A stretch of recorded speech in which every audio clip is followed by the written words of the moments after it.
Hello and welcome to another Tabletop Games Blog Saturday review.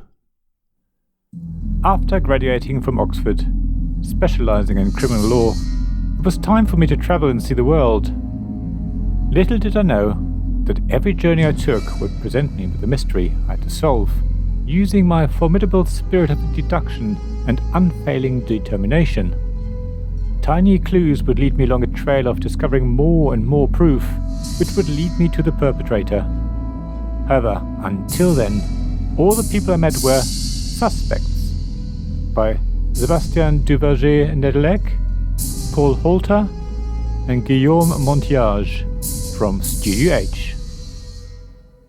Let me be honest here and come right out with it. I don't like escape room games. Most of them rely purely on logic or other abstract puzzles that give you a combination of numbers or similar clues, which eventually lead you to the final answer.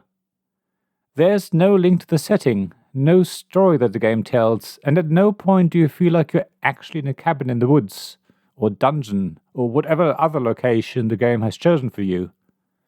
I much rather solve a Sudoku, Ken-Ken, or crossword than play an escape room game. There, I've said it. That's not where the review ends though, because Suspects is very different. It's a murder mystery and not an escape room game.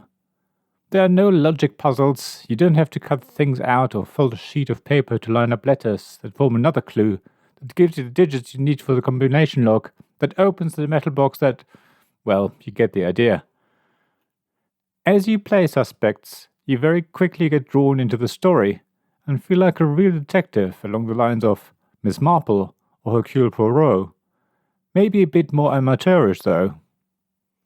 At first, you're still trying to work out which clues to ignore and which ones to look at more closely, what suspect to question first, and who to talk to later, and generally, you're learning the ropes.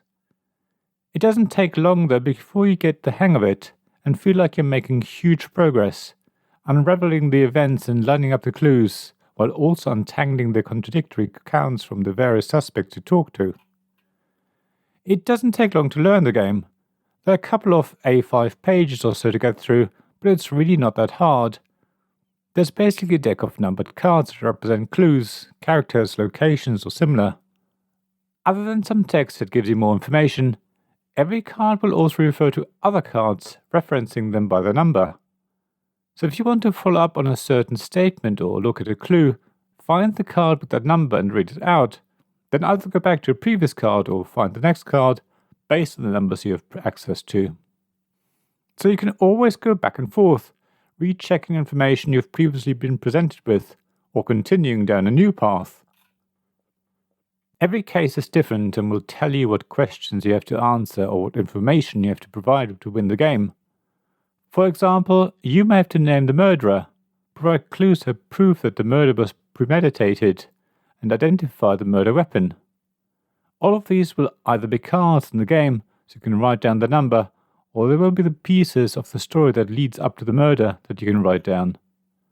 The sooner you make the correct guess, the better will be your final score, and by sooner I mean the fewer cards you've drawn. You're allowed to make several guesses during the game before settling on the final choice, so there's no huge pressure to get it right. When you're ready, or when you reach the end of the deck of cards, you compare your results with the final answer and score yourself accordingly. Ultimately, there is no winning or losing as such. It's more about enjoying the journey and trying to find the clues and understand what they mean, as well as looking closely at suspects' statements and seeing if anyone contradicts anyone else, or if there are other irregularities. If you've ever watched a classic murder mystery, you'll be fine. Even if you haven't, just go with it and enjoy the journey. I strongly recommend you get the person in your group who loves story-based games to read the rules out to everyone, and then also be in charge of reading the clues and other information that you discover as you play. If someone is good at putting on accents and changing their voice to fit the character you're talking to in the game, then you're already onto a winner. In fact, even though you can play Suspects solo, I do think it's more fun in the group.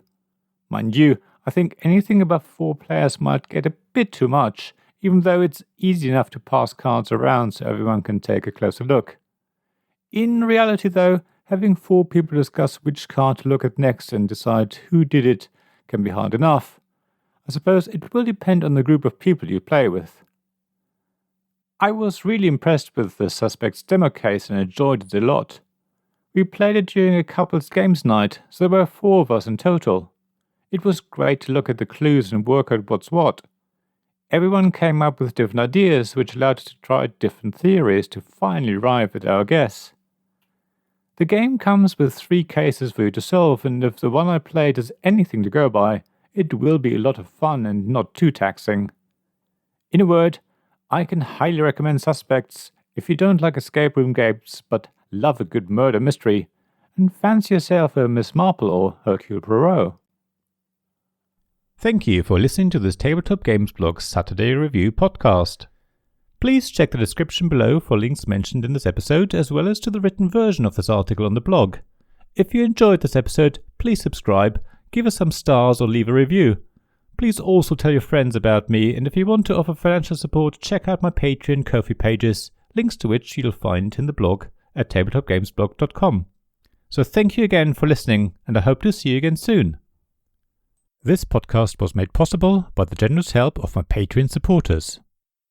Royal Patrons Nicholas Higgins and Sean Newman. Magic Champion Zeb Hicks. Castle Guards David Miller and James Naylor. Dice Masters Alex Bardi, Paul Grogan and Robin Kay. And Shining Lights Gavin Jones, Sarah Reed, Richard Simpson and Tim Vernick.